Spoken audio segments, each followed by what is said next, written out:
For joining us this morning. Melbourne's tough lockdown will end on Friday, but a number of restrictions will remain in place as a hotel quarantine breach is blamed for the latest outbreak. More, we're joined by Dr. Todd Cameron in Melbourne. Doctor, good morning to you. Thank you for your time. An end is in sight. You can almost feel it. It's coming, but I'm not sure that we'll be able to do that much. Maybe extend the number of people in our household, have a couple of catch-ups, but I don't expect we'll be doing a lot of travel come this long weekend. It is tough, isn't it, the fact that it sort of coincides with a long weekend. You'll only be able to stay within the 25 kilometres of your home. Do you think that's fair?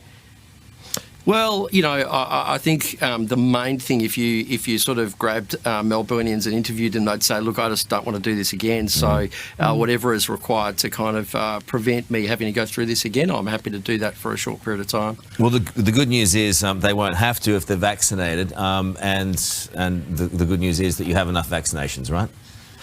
Yeah, so we in the clinic, it's really interesting. We now have some bigger numbers in two. So we deliver vaccines in two of our three general practices, and we did 250 on Saturday in one and 250 on Sunday and the other this weekend gone. So 500, and we just have 50 this week to deliver. So we're still having problems with reliable supply, and every single one of those vaccines now is taken up, which is awesome. But we really do need to be getting those into arms, otherwise we're just not going to be able to get to the other side of this lockdown. So how do we explain those numbers, the drop in the vaccines available? We keep being told supply is not an issue. Clearly it is. Yeah, I don't really know. It's very difficult to get answers on this, and it seems to be that whoever you ask doesn't have a really good response. We did also receive some information saying that we are invited to participate in the Pfizer rollout when that becomes available in general practice. So it is difficult because ultimately we've seen a really big spike. One of the positives of this lockdown has been that we've seen a spike in interest for vaccines, and we know that that's the most important way. Really important to remind people that it's two doses. You need both doses. But if you look globally, what's happening? There are still cases in intensive care all around the world, and the most common feature of people in intensive care is that they are not vaccinated. Okay, another hotel breach in Victoria as well. It's got to add to the frustrations. Yeah, so it's interesting. There's a missing link there, but you know, the COVID's an interesting illness in that around about 90% of the spread is done by 10% of the patients, and there's also the fact that about half of people that have it don't have any symptoms. So we may never find that kind of missing link, if you like, in there, and it probably isn't a problem in that as time passes, we know that about 1 in 5 people will have to attend hospital. They'll show up in hospital at some point in time, so we can be reasonably confident that the longer that time elapses, that there won't be any missed cases. So we just hope that that person was someone that was asymptomatic, didn't spread it to anybody else, and that what we're seeing now is the end of it. Look, it's somewhat lucky that this happened during a lockdown, because I'd be concerned about, you know, if this had have happened in the next week or two, that wouldn't be a lot of fun at all. Keep wearing your masks, eh? Well, yeah, this is my prop for today. I want everybody to not be this guy. Don't be nose over mouse guy. That may have been me a couple of times. Really? I can't stand it. Anyway, I do my best, and I'm probably going to get in trouble for that. But anyway, Yeah, Doctor, probably. thank you for that. Appreciate it.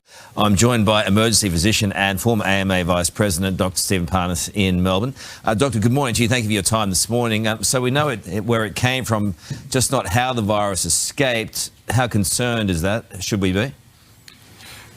It's always a concern when something gets out of hotel quarantine, Carl. And in this case, of course, we've had the outbreak from two sources, one from a letdown of the system in South Australia, and then this Delta case, which has come from hotel quarantine from a return traveller a few weeks ago here in Melbourne.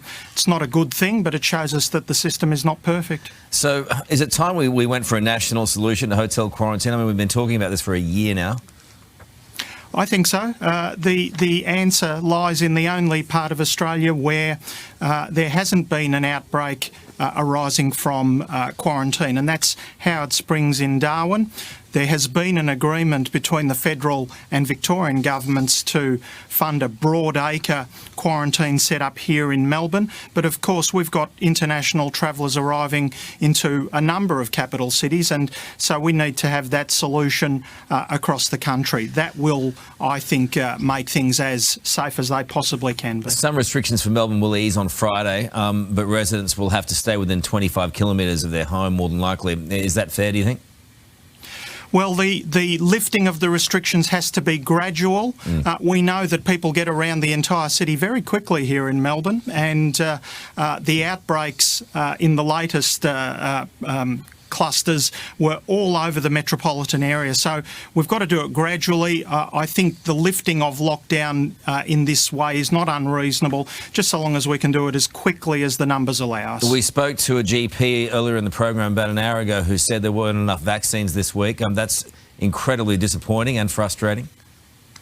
It is. Now, thankfully, those releases of supply from the federal government are increasing. We know that Melburnians, more than any other part of the country, are keen to get their jabs as soon as possible. We're seeing tens of thousands vaccinated every day.